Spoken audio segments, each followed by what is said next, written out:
नमस्कार, सत श्रीकाल आदाब। मेरा नाम मनदीप पुनिया है। आज हम झज्जर में हैं और झज्जर मेरा होम टाउन है। यहाँ से लगातार गीता बुक्कल 4 बार से एमएलए रही हैं और अब 5वीं बार वो मैदान में हैं, कांग्रेस की प्रत्याशी हैं। उनसे हम बात करेंगे कि किन मुद्दों को लेकर वो चुनाव लड़ रही हैं और इलाके में जा रही हैं तो किस किस्म का रिस्पॉन्स है। इसके अलावा कुछ तीखे सवाल भी उनसे होंगे। गीता जी, सबसे पहले तो सवाल यही, 4 बार से आप लगातार एमएलए हैं, 5वीं बार मैदान में हैं, लोगों के बीच में जा रही हैं, कैसा रिस्पॉन्स मिल रहा है? देखिए मनदीप जी, आपका बहुत बहुत धन्यवाद। लोगों के बीच में जा रहे हैं, लोगों को समझ में आ रहा है कि कांग्रेस पार्टी की सरकार आ रही है और हमने विपक्ष की विधायक होते हुए भी अपने झज्जर विधानसभा क्षेत्र की आवाज़ को मजबूती से विधानसभा के अंदर और बाहर उठाने का हमेशा काम किया है। जो अब तो विधानसभा का सत्र जो है वो लाइव चलता है, तो लोगों को पता है, फ़ोटोज़ वीडियोज़ के साथ हमने हमारी ये बदहाल सड़कें, आपको देखा होगा यूँ बिल्कुल गड्ढे में ही मुश्किल से हम कहीं सड़कें ढूंढ रहे हैं। बदहाल प्रदेश की स्थिति है, बदहाल विधानसभा क्षेत्र की स्थिति है। बीजेपी की सरकार ने हमारे साथ बहुत ज़्यादा भेदभाव करने का काम किया है। हमारे शहर की सड़कें हों, चाहे पार्कों की मैं अगर बात करूं, हमने हमारे समय में बहुत अच्छे से पार्क बनवाए और स्वतंत्रता सेनानी, चाहे माथुराम पार्क है, चाहे हमारा पंडित श्री राम पार्क था, चाहे मंगलीराम पार्क था, तो इन्होंने तो इवन उन पर कब्जे करने का काम किया। मैं समझती हूँ बेरोज़गारी एक बहुत बड़ा एक समस्या है जिसको लेकर हमारा युवा न केवल झज्जर विधानसभा क्षेत्र का बल्कि पूरे हरियाणा का युवा जो है, क्योंकि बेरोज़गारी में नंबर 1 हमारा हरियाणा हो चुका है।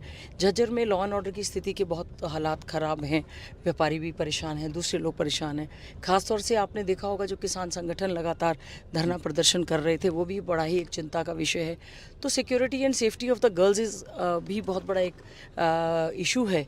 तो लोगों के बीच में हम जा रहे हैं, लोगों को एक उम्मीद लग रही है कि जिस समय आदरणीय चौधरी भूपेंद्र सिंह हुड्डा जी के नेतृत्व में कांग्रेस पार्टी की सरकार थी, सांसद भाई दीपेंद्र हुड्डा जी यहाँ से सांसद और हमने यहाँ पर बहुत से विकास के कार्य करवाए। हमने एक मातनहेल में कॉलेज बनवाया, एक ITI बनवाई, एक भिरोड़ में कॉलेज बनवाया, एक बहू में लड़कियों का कॉलेज बनवाया, एक गुड्डा में ITI बनवाई और एक सालावास में ITI बनवाई। हमने एक प्रारंभ इंस्टीट्यूट ऑफ स्टडीज़ बनवाया, एक हमने इंजीनियरिंग कॉलेज बनवाया, यहाँ से रेलवे लाइन आई।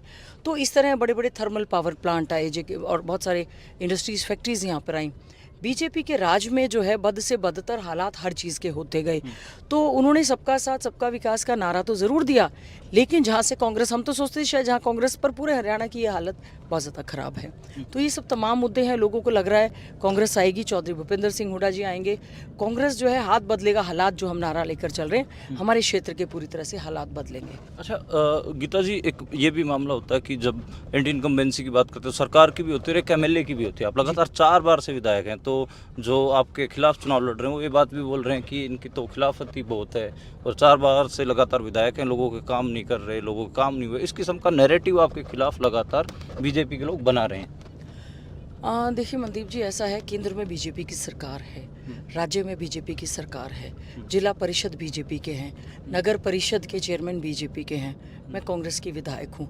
बहुत प्रयास करने के बावजूद भी, ग्रांट सैंक्शन करवाने के बावजूद भी टेंडर नहीं हो रहे, काम बीजेपी के लोग नहीं करवाते। उनकी आदत में शामिल है काम ना करवाना। आप पूरे एरिया में जाएंगे, there is a pro incumbency, कोई एंटी इनकमेंसी नहीं है। फिर भी हो सकती है, चौथी बार की हूँ, हाथ जोड़कर सभी के बीच में जा रही हूँ, अपील कर रही हूँ कि आपकी बहन हूँ, आपकी बेटी हूँ, आपकी लड़ाई हमने मजबूती से लड़ने का काम किया और लड़ने का काम करेंगे। सभी मुद्दों के बारे में, एक एक गांव की समस्या, कहीं पेयजल, अब कह रहे थे जी स्वच्छ पेयजल की बात कर रहे हैं। हमारा शहर जो है 15 मिनट की बारिश में जल भराव इतना हो जाता है वहाँ पर कि पूरा का पूरा गंदगी के ढेर वहाँ पर लग जाते हैं। जल भराव की वजह से स्थिति बहुत ख़राब हो जाती है। पीने का पानी इतना गंदा आ रहा है, आवारा बेसहारा पशुओं ने जीना दूभर कर रखा है। और इसके साथ साथ में मैंने बार बार सॉलिड वेस्ट मैनेजमेंट का प्रश्न विधानसभा में लगाने का काम किया था। उन्होंने कहा जी हम टेंडर कर रहे हैं। आवारा बेसहारा पशुओं का मेरा प्राइवेट मेंबर बिल लगा था, 1 घंटा 50 मिनट से ज़्यादा उस पर चर्चा हुई, 36 पेजेस की उस पर प्रोसीडिंग्स आई हुई हैं। That was also live. उस पर बंदरों का अंतर कितना ज़्यादा है, उस पर कोई भी कार्रवाई नहीं हुई। कूड़ों के ढेर, हमारे आवारा बेसहारा पशु जो हैं लगातार कूड़े के ढेर में मुंह मार रहे हैं। कितने एक्सीडेंट्स होने से जो है वो बहुत ज़्यादा उनकी डेथ हो चुकी है। तो मैं समझती हूँ ये तमाम मुद्दे हैं। अब छूछकवास बाईपास है, लगातार 6 बार मेरा प्रश्न लगा कि छूछकवास बाईपास आप क्यों नहीं बना रहे। इस सरकार ने हमारे साथ, चीफ मिनिस्टर भी बहुत बार आए, मातनहेल में देखिए, अब जैसे मुख्यमंत्री थे खट्टर साहब, वो भी बहुत बार आए। कितनी बार आए और कितनी बार घोषणा की। हमारे मातनहेल का सैनिक स्कूल का मुद्दा, मैंने लगातार उठाने का काम किया। प्रारंभ इंस्टीट्यूट जो हमारा state level institute of advance studies, मेरा बहुत ही ड्रीम प्रोजेक्ट था हमारी सरकार के समय का। Integrated BA, BCom, BSc plus BEd का वहाँ पर इंटीग्रेटेड कोर्सेज हमारी होती थी। इन्होंने उसको आरएसएस का अड्डा बनाने का काम किया। आरएसएस के अड्डे के साथ साथ कोई भी भर्ती नहीं की इन्होंने। हमने लगातार कहा, उल्टा यहाँ से शिफ्ट करने लग गए थे गुड़गांव। तो मैं पूछना चाहती हूँ, बीजेपी के लोगों की सरकार होने के बावजूद उन्होंने हथियार क्यों डाल रखे थे? मैंने तो खूब हथियार उठा रखे थे, खूब लड़ाई लड़ी विधानसभा की। अब देखना जो मेरी प्रोसीडिंग्स वगैरह, आप सब लोग अगर जो भी विजिलेंट व्यक्ति है, अगर वो विधानसभा का सत्र देखता है या अखबार पढ़ता है या रेडियो, मुझे एक मैं खेड़ी उजदारपुर में गई, एक बुजुर्ग मिला, बोला बुक्कल के तो हम देवीलाल की सुना करते रेडियो में, क्या हमारी बुक्कल एमएलए है, उस वो अभी रेडियो में बोलती सुनी। तो जो लोग पुराने लोग भी हैं, अब जैसे आदरणीय चौधरी भूपेंद्र सिंह हुड्डा जी जो हमारे सीएलपी लीडर हैं, उनके नेतृत्व में हमने विधानसभा में हर मुद्दे को उठाने का मजबूती से काम भी किया है। अच्छा, एक जो आपके खिलाफ चुनाव लड़ रहे हैं कप्तान वीरदाना, वो कह रहे हैं कि वो जिला परिषद के चेयरमैन भी बोले हम तो पंचायती उम्मीदवार है, पंचायतों से बन के ऊपर उठे हैं, और अब की बार उनको जब मेरा नाम अनाउंस हुआ, मेरी टिकट अनाउंस हुई, तो गीता बुक्कल टिकट बदलने की बात कर रही थी। ये बड़े आम ही वो अपनी सभाओं में, अपने पर्सनल उसमें जो घेरे हैं, उनके जो वर्कर्स हैं, वो लगातार प्रचार थे। मैं तो व्हाट्सएप ग्रुप कल चेक कर रहा था झज्जर के, उनमें भी उनके वर्कर्स लगातार ये लिख रहे थे कि जब कप्तान वीरदाना की टिकट अनाउंस हुई तो गीता बुक्कल सीट बदलना चाह रही थी। बचकाना बयान, बचकाना हरकतें, नेशनल पार्टी की टिकट लेके आए, थोड़ा लेवल की बात करें, लेवल पर आकर चुनाव लड़ें। 4 बार की विधायक हूँ यहाँ से मैं, लगातार कांग्रेस पार्टी के आशीर्वाद से, चौधरी भूपेंद्र सिंह हुड्डा जी के आशीर्वाद से, सांसद भाई दीपेंद्र हुड्डा जी के सहयोग से एरिया में बहुत काम करवाए हैं, विपक्ष में भी और सत्ता पक्ष में भी। खेड़ी कुमार तालाब और खातीवास के पानी की बद से बदतर हालात थी। पिटीशन कमेटी में पूरे 5.5 साल लड़ाई लड़ने के बाद उनको जेएलएन से डायरेक्ट पानी दिलवाने का काम किया। गोरिया का भिंडावास, गोरिया, खानपुर खला और हमारा लिलोड़ की जो ज़मीन है, एनटीपीसी के सीपेज की वजह से वो पूरा पानी बर्बाद हो गया था। विधानसभा में प्रश्न उठा के, लड़ाई लड़ के उनका जो है उसकी समाधान करवाने का प्रयास किया। भिंडावास लेक की वजह से जो बहुत बड़ा एक हमारे जल भराव की स्थिति हो गई थी, उसकी हमने उठाने का काम किया। हमने तो मजबूती से लड़ाई लड़ने का काम किया। ये तो इतनी बेकार गवर्नमेंट है, मेरे को हैरानी की बात है, विधायक निधि कोष इन्होंने हमें देने का काम किया। हमने हर जगह अपनी ग्रांट दी, ग्रांट देने के बाद पैसा सैंक्शन हो गया, टेंडर हो गए, इन्होंने वो भी काम हमारे यहाँ पर होने नहीं दिए। बड़ी हैरानी होती है जब हमारे लोग इतने परेशान, इतने दुखी होते हैं। और यहाँ पे हमारी बहन बेटियों को मैं आपको बताऊँगी, पंडित श्री राम पार्क है, वहाँ पर हमारी पुरानी रामलीला होती थी और उसको इन्होंने ध्वस्त करवा दिया। और नगर परिषद के चेयरमैन और बीजेपी के नेता, मैं चाहती नहीं कि उनका नाम लूँ, उन्होंने उस पर कब्जा कर लिया। वो तो हमने धरना प्रदर्शन करके कि स्वतंत्रता सेनानी के नाम से कम आप बख्श दो, उस पर ज़मीनों के कब्जे करने लगे थे। सबकी इनकी हिस्सापत्ति है। और मैं तो कहती हूँ, देखिए मैं चुनाव अपना शिष्टाचार से लड़ना चाहती हूँ, यहाँ की बहन हूँ, बेटी हूँ, विधायक रही हूँ, बहुत जिम्मेवारी के साथ। मुझे 5वीं बार हमारे कांग्रेस आला कमान ने, चौधरी भूपेंद्र सिंह हुड्डा जी ने टिकट देने का काम किया है। मैं झज्जर की महान जनता का बहुत धन्यवाद, आभार व्यक्त करती हूँ कि उन्होंने बड़ा विश्वास जताया है। और चौधरी भूपेंद्र सिंह हुड्डा जी भी 2 दिन पहले आए तो उन्होंने, मुझे बड़ी खुशी है, उन्होंने अपने मुंह से ये बात कही कि जो वोट गीता बुक्कल को पड़ेगी वो सीधा चौधरी भूपेंद्र सिंह हुड्डा जी को मुख्यमंत्री बनाएगी। तो मैं समझती हूँ हम हुड्डा साहब की टीम के मजबूत लोग हैं, मजबूती से चुनाव लड़ेंगे। हम छोटी हरकतों पर, छोटी राजनीति में जाकर चुनाव नहीं लड़ेंगे। अच्छा, आपका गीता, ठीक, अब ये बात तो सही है कि आप गीता बुक्कल हुड्डा साहब की टीम के बिल्कुल एक हिसाब से कहें तो बिल्कुल टॉप 5 में आते हैं। तो उसी वजह से ये भी कहा जा रहा है कि अब की बार दोबारा से, जैसे पिछली बार आप एजुकेशन मिनिस्टर थे, एक बड़ा राज्य में बड़ा साझा, ऐसा नैरेटिव आपके वर्कर्स भी लगातार प्रयास कर रहे हैं लोगों में पहुंचाने का। तो ये नैरेटिव क्या, जो आपकी तरफ से, आपके वर्कर्स की तरफ से लगातार प्रयास किया जा रहा है कि राज्य में बड़ा साझा होगा? देखिए, ऐसा है कि लोगों ने मन बना रखा है प्रदेश में कांग्रेस पार्टी की सरकार बनेगी। एक हवा चल रही है कि बीजेपी जा रही है और कांग्रेस पार्टी आ रही है। हम मानते हैं चौधरी भूपेंद्र सिंह हुड्डा जी के नेतृत्व में कांग्रेस पार्टी की सरकार बनेगी। एक कांग्रेस की कार्यकर्ता होने के नाते मैंने पार्टी के लिए मजबूती से काम करने का प्रयास किया है। और ये पार्टी का अपना, मैं तो हाथ जोड़कर कह रही हूँ कि आप मुझे विधायक बनाएं, और वो पार्टी हाईकमांड का जुडिक्शन है कि किसको क्या वो जिम्मेवारी देते हैं। तो लोगों को लग रहा है शायद 5वां चुनाव है, अच्छे से जीतेंगे। तो मेरा तो हाथ जोड़कर यही प्रार्थना है कि आप अपनी बहन को, अपनी बेटी को वोट दें और यहाँ से जिताने का काम करें। आखिरी सवाल है, आप झज्जर से जब अपनी कॉन्स्टिट्यूंसी में आखिरी सवाल है, जब आप अपने कॉन्स्टिट्यूंसी से, झज्जर से और निकलते हैं अपनी कॉन्स्टिट्यूंसी की तरफ, तो लगातार सड़कें आती हैं, सड़कों का आप हाल देख रही होंगी। चुचकवास, मातनेल, बिरोड़, बिरड़, ये मतलब मैं लडायन और हुमायूंपुर, ये सारे सड़कें आपको लगता कि मतलब कोई भी आसानी से इन पर सवारी नहीं कर सकता, तो ये भी आपके खाते में जाएगा? देखिए इतनी बुरी हालत है, आपने देखा होगा विधानसभा में दुष्यंत चौटाला जब डिप्टी चीफ मिनिस्टर थे, पीडब्ल्यूडी विभाग उनके पास था, मैं फ़ोटोज़ वीडियोस जब लेकर गई तो जब उन्होंने कहा कि आप तो गड्ढों में कैमरा घुसा कर फ़ोटो खींच कर लाई हैं, तो मैंने कहा हाँ, मैं गड्ढों में कैमरे घुसा कर सड़कें ढूंढने का प्रयास कर रही थी। अभी आप हमारे बिरोड़ गाँव में जा रहे हैं, बिरोड़ गाँव में हमारे जो है धरना चला लगातार, बिरोड़ से लेकर कालियावास ट्रक तक पलट जाते हैं, और यही हालात हमारी मातनेल से लेकर सालावास तक की है। मेरे पास सारी फ़ोटोज़ वीडियोज़ हैं, क्योंकि मैं किसी और के भरोसे नहीं अपने खुद मोबाइल से फ़ोटो खींचकर और डालने का काम करती हूँ। सरकार ने बिल्कुल सुध नहीं ली। हमारा बाईपास चूचकवास पे घंटों का जो है वो जाम लगा रहता है और इतनी दिक्कतों का सामना करना पड़ता है। सरकार को कुछ फ़र्क ही नहीं पड़ता। कहते हैं 152 में तो क्या है, पैसे दो और सवारी करो, वहाँ क्या है। एक भी पूरे शहर की गलियों हमारी, देखिए हमने जब मामला उठाया था अग्रसेन चौक से लेकर हमारी सड़क जो रामलीला ग्राउंड की है, वहाँ से हमारा अम्बेडकर चौक है, अम्बेडकर चौक से लेकर हमारा रावतुल्ला राम चौक है, हमारा भगत सिंह चौक है, वहाँ से हमारा ग्वालिसन रोड है। मतलब मैं फ़ोटोज़ ले गई और एक दिन तो मैंने कहा सर ये बिल्कुल ताज़ा फ़ोटोज़ अभी की मैंने मंगवा के बड़ी बड़ी कॉपी बनवाई, उसके बाद भी इनको काम करने तो इनका एजेंडा ही नहीं रहा है। टोटल इंफ्रास्ट्रक्चर हमारे यहाँ पे जो रेलवे लाइन थी उसकी 1 इंच नहीं इन्होंने करने का काम किया। हमने गरीबों को 100 गज के प्लॉट दिए थे, महात्मा गांधी ग्रामीण बस्ती योजना के तहत करीबन 4 लाख प्लॉट दिए, 1 इंच भी इन्होंने देने का काम नहीं किया।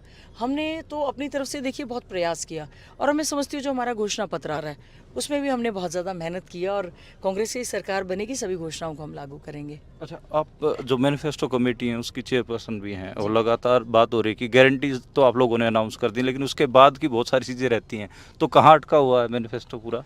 देखिए हमारा मैनिफेस्टो जो है फाइनल हो चुका है, और सभी से सलाह करके, सभी की सलाह के बाद सभी से हमने न्याय चौपाल नाम रखा। न्याय चौपालें हमने नारी न्याय चौपाल, किसान न्याय चौपाल, युवा न्याय चौपाल, बेरोजगार युवा न्याय चौपाल, हमने जो है व्यापारी न्याय चौपाल, बैकवर्ड्स की न्याय चौपाल, माइनॉरिटीज़ की न्याय चौपाल, झुग्गी झोपड़ी वालों की न्याय चौपाल, हमने इलेक्टेड लोग जो है उनकी न्याय चौपाल, मिडिल क्लास की न्याय चौपाल, गिग वर्कर हैं उनकी न्याय चौपाल, इस तरह से डिफरेंट जगह पर जाकर सभी से, उनके सिख समाज की है, सभी की हमने जाकर अलग अलग जगह पर जाकर उनसे बात करके उनसे ज्ञापन लेने का काम किया कि आप क्या चाहते हैं कि हमारी सरकार बने, हम किस तरह के काम करें। तो मैं समझती हूँ हमने सभी की सलाह से पूरी कमेटी ने डिसाइड करके हमारी एक तो जो 7 गारंटी, 7 वायदे पक्के इरादे कांग्रेस के, अब वो हमारे ऑल इंडिया कांग्रेस कमेटी के माननीय अध्यक्ष मल्लिकार्जुन खड़गे जी ने उसको AICC में लॉन्च करने का काम किया था, जिसमें हमारे आदरणीय ऑर्गेनाइजेशनल जनरल सेक्रेटरी हैं KC वेणुगोपाल जी, वो उसमें शामिल थे, अजय माकन जी थे, अशोक गहलोत जी उसमें थे, आदरणीय चौधरी भूपेंद्र सिंह हुड्डा जी थे, और हमारे अध्यक्ष जी थे। तो जो 7 गारंटीज़ दी गई हैं उसमें 6,000 रुपया बुढ़ापा पेंशन की बात करूँ, 6,000 विकलांग पेंशन की बात करूँ, और 6,000 दिव्यांग पेंशन, विधवा पेंशन की बात करूँ। साथ ही साथ में एक बहुत बड़ी योजना है जो महिलाओं के लिए हम लेकर आए हैं, इंदिरा लाडली बहन योजना, जिसमें हम लोग 18 साल से लेकर 60 साल तक की बहन के नाम पर खाते में खटाखट 2,000 रुपया हर महीने डालने का काम करेंगे। हम हमारे बेरोज़गार युवाओं के लिए विशेष तौर से हमारे सांसद भाई दीपेंद्र हुड्डा जी ने सबसे ज़्यादा इसमें जो प्रयास किया, उनका इनपुट इसमें सबसे ज़्यादा ये रहा कि भर्ती विधान के माध्यम से एक कैलेंडर जारी करेंगे कि date of notification, date of interview, date of result, भर्ती विधान के माध्यम से हम लोग 2 लाख पक्की नौकरी देने का काम करेंगे। क्योंकि ये सरकार ने तो सेना की भर्ती को भी आपने देखा होगा ठेके पर देने का काम किया है। तो हम लोगों का प्रयास है कि हरियाणा कौशल रोजगार निगम बच्चों को अंडर एम्प्लॉयड, पढ़े लिखा युवा है उसको अंडर एम्प्लॉयड है, अंडर पेड, उनको तनख्वाह भी कम दे रहे हैं और उसको लगा रहे हैं कच्ची भर्ती पे। हमारा ये प्रयास रहेगा जो भी भर्ती हो हमारी, वो हम लोग पक्की भर्ती करें, और जो लोग कौशल निगम के तहत लग भी गए नीति बनाकर उनको भी समायोजित करने का काम करेंगे। तो आप देख रहे हैं ऐसे लग रहा है कि हम झूले में बैठे हैं। ये बदतर हालात बीजेपी के हैं, जिसने पूरी लचर व्यवस्था जो है कर दी है। Totally N administrative failure of the BJP government. BJP JJP ने दोनों ने लूटने का काम किया, पर्ची खर्ची और अटैची दफ्तरों तक में पाई गई, इतने बदतर हालात थे, हमारा युवा परेशान है। तो हमने उनके लिए भी, जो युवा हमारा डंकी के माध्यम से इलीगल तरीके से प्रदेश और देश से पलायन कर रहा है, वो हमारे लिए बहुत बड़ा एक चिंता का विषय है। या तो हमारा युवा नशे की चपेट में आ गया या वो क्राइम की ओर बढ़ रहा है। तो हमारा सबसे पहला फ़र्ज़ बनता है हमारा यंगिस्तान, यंग युवाओं को हम अच्छे ढंग से उनको एज़ पर देयर रिक्वायरमेंट या तो सेल्फ एम्प्लॉयड करेंगे, इंडस्ट्रीज़ फैक्ट्रीज़ यहाँ पर लेकर आएंगे और साथ ही साथ में उनको पक्की नौकरी देने का काम करेंगे। हमारे कर्मचारी लगातार बहुत समय से धरना प्रदर्शन कर रहे थे पुरानी पेंशन बहाल को लेकर। एनपीएस की बात थी कि एनपीएस को ख़त्म किया जाए। अब केंद्र की सरकार फिर से यूपीएस लेकर आई, तो हमारे सारे कर्मचारी संगठन जो हैं बहुत ज़्यादा इस बात से नाराज़ थे। जितनी बार भी धरना प्रदर्शन किया तो सरकार ने लाठी डंडों और पानी की बौछारों से उनका स्वागत किया। हमारे पहली ही गारंटी में वो आ गया है कि कांग्रेस की सरकार हरियाणा में जब बनेगी, पुरानी पेंशन को हम बहाल करने का काम करेंगे। जी जी गीता जी, एक जैसे मेरे रिश्तेदारी अभी और जो मेन मैनिफेस्टो जो भी है हमारा लॉन्च होने वाला है, इन 7 गारंटियों के अलावा भी बहुत सारी चीज़ें हैं जो हमारे मेन मैनिफेस्टो में हर वर्ग के लिए बहुत अच्छा मैनिफेस्टो आएगा कि हाथ बदलेगा हालात, हाथ का साथ दीजिए और कांग्रेस आ रही है, बीजेपी जा रही है। जी। अच्छा गीता जी, मेरी रिश्तेदारियां भी इसी आपकी कॉन्स्टिट्यूंसी में पड़ती है। मेरे मामा रुडियावास में हैं, तो मैं जब रिश्तेदारियों में अपने रिश्तेदारों को बैठा के सड़कों के ऊपर, मैं ये आपसे सवाल नहीं पूछ रहा हूँ, बस एक प्रॉमिस चाहता हूँ। मैं इस इलाके में जब अपने रिश्तेदारियों में जाता हूँ, रिश्तेदारों को बिठा के घूम रहा होता हूँ, तो वो बोलते हैं कि तू काहे का पत्रकार है, दुनिया भर के देश भर में मुद्दे उठाता है, हमारी सड़कें देख, कई बार जाम में फंसते हैं। तो एक प्रॉमिस मैं चाह रहा हूँ, कम से कम जो आप अगर बनते हैं, आपकी सरकार भी आती है, तो रिश्तेदारियों में जो मुझे ताने सुनने को मिल रहे हैं मेरे मामाओं से और इन लोगों से, वो ताने ना सुनने मिले। आप विकास का आप गारंटी देती हैं? देखिए, पूरी गारंटी हम इस बात की देते हैं कि हमने रोड मैप बनाया अपने विधानसभा क्षेत्र के लिए। जैसे ये चूचकवास बाईपास, हमने तो बल्कि कितने नंबर ऑफ एक्सीडेंट्स हुए उनकी एफआईआर तक निकलवाई, कितने पशुओं के हुए, कितने इंसानों के हुए, हमने उस पर पूरा का पूरा रिकॉर्ड निकलवाने का काम किया। जान माल का बहुत ज़्यादा नुकसान, इन बिज़नेस का भी, जान माल का भी बहुत भारी नुकसान होता है। मैं बिल्कुल आश्वासन देना चाहती हूँ, फर्स्ट प्रायोरिटी हमारी सबसे ज़्यादा बदहाल हुई सड़कों की, टूटी हुई सड़कों की हमारी जो है उसको ठीक करवाना हमारी फर्स्ट प्रायोरिटी पे शामिल रहेगा। जी जी, शुक्रिया गीता जी, और आपको ऑल द बेस्ट। आप चुनाव लड़ रही हैं। और देखिए, मैं बहुत बहुत धन्यवाद करती हूँ मनदीप जी आपका, और मैं यही उम्मीद करूँगी कि झज्जर की महान जनता ने पहले भी जो आशीर्वाद का हाथ दिया है, मैंने वही उनको कहा कि 5 तारीख को चुनाव है, पंजे का निशान है और 5वीं बार आपका बहन का चुनाव है। सब आशीर्वाद रखें और मैं उनकी उम्मीदों पर मतलब पूरी तरह से जो उनको उम्मीदें हैं हमारे विधानसभा क्षेत्र वासियों को, उनको पूरी तरह से पूरा करने का मैं उनको आश्वासन देती हूं कि चौधरी भूपेंद्र सिंह हुड्डा जी के सहयोग से, आशीर्वाद से और सांसद भाई दीपेंद्र हुड्डा जी के साथ मिलकर हम हमारे झज्जर विधानसभा क्षेत्र को नंबर 1 का विधानसभा क्षेत्र बनाने का काम करेंगे। जी जी, शुक्रिया गीता जी। तो गीता बुक्कल हैं और अब लगातार अपने चुनाव प्रचार के लिए निकली हुई हैं। चुनाव उठ रहा है, 10 दिन बचे हुए हैं, तो 8 तारीख को क्लियर होगा कि गीता बुक्कल 5वीं बार विधानसभा में पहुंचेंगी या नहीं पहुंचेंगी। अपनी ये जो अपनी मेहनत है उसमें लगे हुए हैं, और कप्तान बिरदाना का भी हम आपको इंटरव्यू दिखाने की कोशिश करेंगे, ताकि दोनों कैंडिडेट्स की आप इंटेलेक्चुअल एबिलिटी की, वो किस किस्म की सोच रखते हैं और किस किस्म का विजन है उनका हल्के को लेकर, वो आप तक क्लियर पहुँच सके।